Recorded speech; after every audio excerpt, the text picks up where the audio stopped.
पटना ले डीजे बाजी बॉम्बे ले सुनाई, पटना ले डीजे बाजी बॉम्बे ले सुनाई, भगवा के आंचल में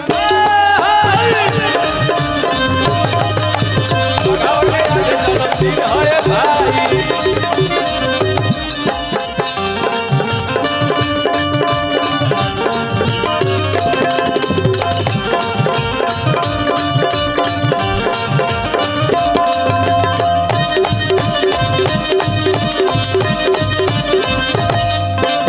जाए पिया जवानी हमर जराइए गइला ना, जाए पिया जवानी हमर जराइए गइला ना, एगो नचनिए कागन, एगो नचनिए कागन धनिया के भुलाइए गइला ना, एगो नचनिए कागन धनिया के भुलाइए गइला ना।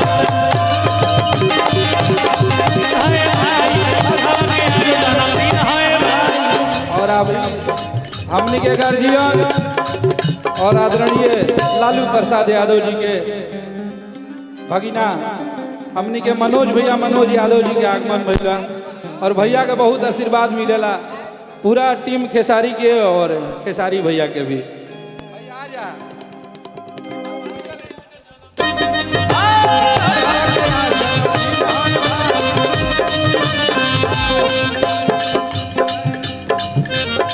हेलो एगो शब्दावली भैया ला करे के बा बचना जी यही था। भोजपुरी के बारा धरोहर नाही जोरा पावे तोहार, भोजपुरी के बारा धरोहर नाही जोरा पावे तोहार, भोजपुरी के बारा धरोहर नाही जोरा पावे तोहार। तो सगरो गुजता बधैया हैप्पी बर्थडे साली भैया, सगरो गुजता बधैया हैप्पी बर्थडे साली भैया, सगरो गुजता बधैया हैप्पी बर्थडे साली भैया, सगरो गुजता बधैया हैप्पी बर्थडे साली भैया।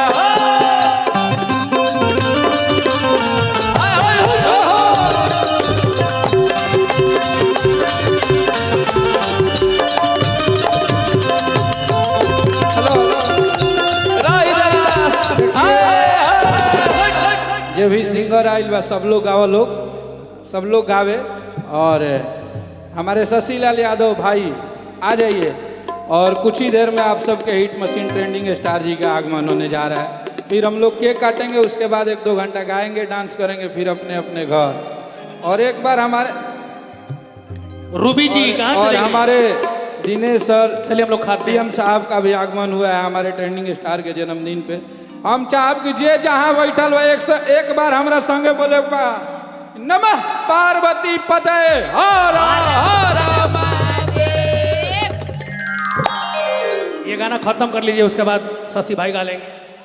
देखिए भैया गाना बजाना डेली होता है, आज हम लोग आए हैं भोजपुरी में बोलल जाओ। आज हमने आइल मानी सन खेसारी भैया के बर्थडे में और हमारा नाम नवनीत सिंह है, जिला छपरा। भैया के एकदम जितना तारीफ कल जाओ कम बा और ये बहुत गर्व के बात बा कि भैया हमने के जिला से बानी और आज पूरा देश विदेश में नाम बा।